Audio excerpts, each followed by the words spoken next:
Hey everybody, how you doing? Mr. Rogue Shark here, and today I want to talk about a few things that have been on my mind and kind of weighing on my spirit a little bit.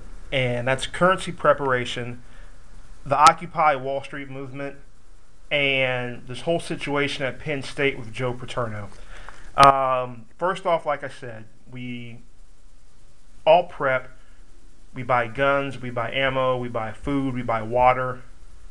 But something else we got to look at, that's our currency preparation. Okay? I understand you can't eat cash. You can't eat precious metals. I understand that. All right? But this whole thing we're preparing for, whether it be economic collapse, civil unrest, some sort of major natural disaster, whatever, currency is going to come in handy. All right? I recommend that you purchase some precious metals, whether it be gold, silver. Have something on hand. Silver, of course, is cheaper, so you can get the silver pretty cheaply, fairly inexpensive, and buy it by the bulk. Maybe if you have the money and the means, spend about $50, pick up a few solid coins, and you're okay. I also recommend keeping at least $50 to $100 in cash on you. I personally keep about $100 on me. That's in ones, 20s, 10s, and 5s, a combination, just in case, I got to have money on the spot and I can't get to the ATM, or I've got to go out here and pay somebody for gasoline, something. I've got some hard currency. I'm able to negotiate with that. This whole SHTF, prepper movement, survivalist movement, whatever happens, it's going to happen in stages. And especially if you're referring to an economic collapse, it's not something that's going to happen overnight. Well, it's possible, but not likely. All right, it's highly improbable. Okay, with an economic collapse, it's going to be in stages. Like stage 0 is right now. There's still food on the shelves. You're still able to walk down to your local grocery store, pick up a bottle of water for it's highly priced, but you're still able to afford it for the most part. Stage 1. Less food, less water, gasoline prices are even higher, more rioting. All those isolated pockets of rioting now. It's increased a little bit. Stage 2, the riots are now everywhere. You're looking around you. All you hear about on TV is more rioting, more rioting, more rioting, and you're seeing law enforcement be overwhelmed. Possibly the National Guard has been called in, and to help out. And stage 3, of course, is complete anarchy. There's no law enforcement, no rule of law. You're fully decked out in your BDUs. You've got your main battle rifle with you at all times. There's no more conceal. There's no more, keeping it hidden. You're out there in the open with your tactical vest on, your multiple clips, and you're ready to rock and roll. All right. For stage 3, this right here is not going to do you much good. The only precious metal then is going to be lead. That's going to help you out. But for stages 0 through 1 through 2, you need to have some kind of currency on hand. Personally speaking, I primarily have silver. That's my personal choice. The gold that I have has been given to me by family members who have passed on in the form of some coins, some jewelry. That's about it. At this point, I don't have, 2 or 3 grand to invest in gold. I'd rather put that money back into silver and back into ammo and food and water and firearms. That's just me personally, okay? Like I said, a few things I want to talk about today, and moving on to the Occupy Wall Street movement. What you're looking at right now is just the beginning. It's the tip of the iceberg for what's going to come in the months/years ahead.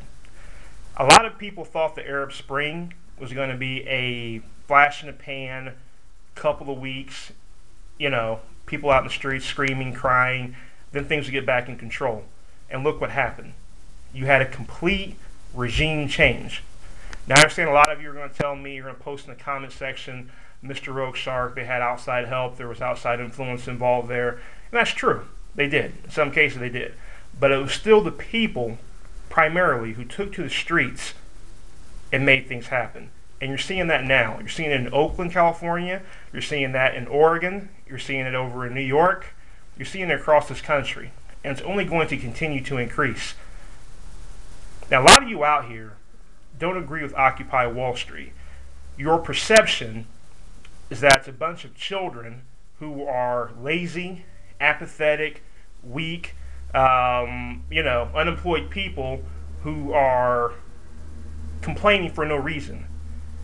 And that couldn't be further from the truth. First off, Occupy Wall Street is not a political movement. It's a class movement. It's a class movement. And that's what makes this thing so damn dangerous and so volatile. Because you have poor people or people who have been disenfranchised, whether it be through the means of their own or external reasons, who are coming together and focusing their energy, focusing that anger on one particular icon or representative of the so-called elites, and that's Wall Street. Okay? That's going to be a problem for years to come, for months to come, excuse me. It's going to be a bigger problem because this is going to bleed over into protesting your police stations, protesting your military, protesting the actual White House. I think right now, and I might be wrong, they actually have Occupy DC taking place right now. So, it's just going to get worse before it gets better. And that's why you need to make sure that you're prepping, that you are prepared for the worst case scenario. All right? Whether you agree with the Occupy Wall Street movement, whether you're out there, behind them 100%, it doesn't matter to me. But what you need to understand is that this is not a political movement. This is not the Tea Party or a bunch of Republicans or Democrats walking around claiming to be leftists and all that. It is a class movement. Now, I understand most of you have been brainwashed by Fox News or Communist News Network, and you think it's all about left versus right. Free yourself right now from the mental paradigm of left versus right, and understand this is a class movement. It's about the haves versus the have-nots.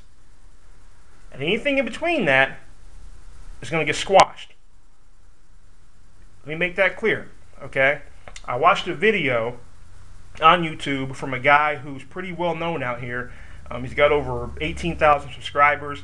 Been at this for a while, okay? I'm not going to say his name. I'm not going to go out and put him on blast or anything. But I am going to call him out for this video he put out depicting the Occupy Wall Street people as being lazy, apathetic, and weak. And he spliced a movie in there, and I think it was a Watchmen movie. I'm not sure. But anyway, he spliced it in there, and he shows these Watchmen characters, one in particular, with a shotgun firing upon protesters. And he talks about this is the American dream, and the American dream was getting fat and lazy. That's what it's all about. Okay? I heard the same kind of moronic nonsense from wannabe elites. All right? And what you're seeing in this country right now is the same thing that happened during slavery in America. And that's the Willie Lynch syndrome. Okay? And for those of you who don't know, Willie Lynch developed a system to divide blacks against each other in this country during slavery. Some blacks were allowed to be in the house.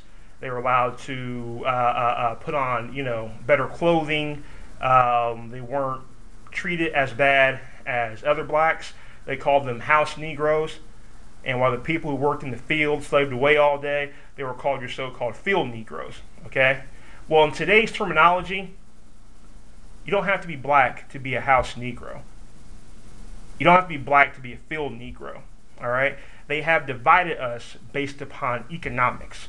And some of you think that you've done so well for yourself because you make $100,000 a year. You think you've done so well for yourself because you finally graduated from university and you're now a doctor or you're a lawyer. And you feel like you're better than. Okay? That's the elite mind control Willie Lynch syndrome at work.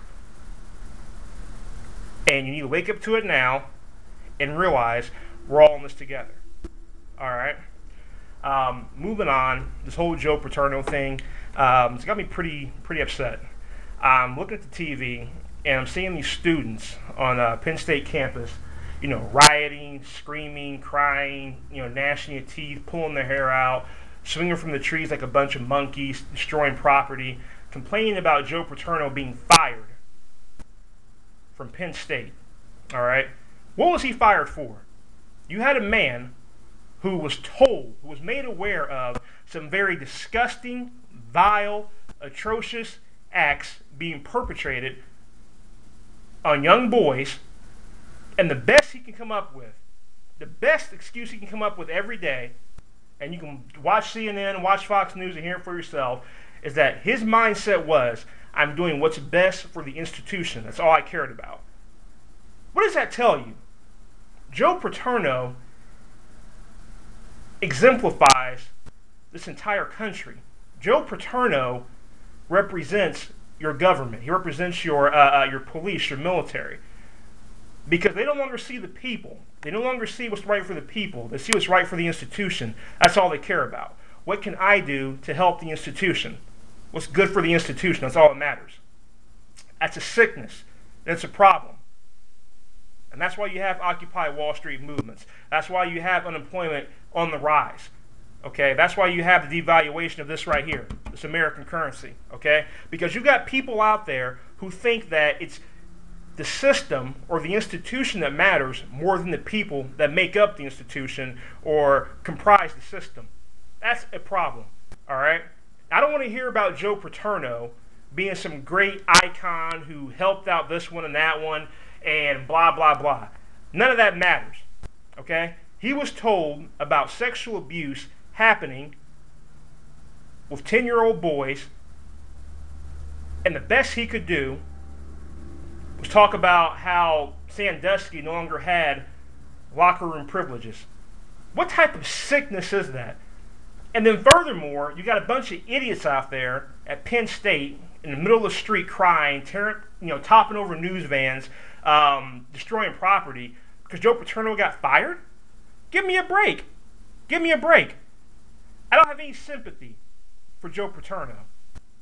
He's a cowardly, chicken-necked, limp-wristed, broke-back mountain. Nothing. Okay? That's what Joe Paterno is. And I said it here on this channel. Mr. Rogue Shark, stay focused, stay sharp.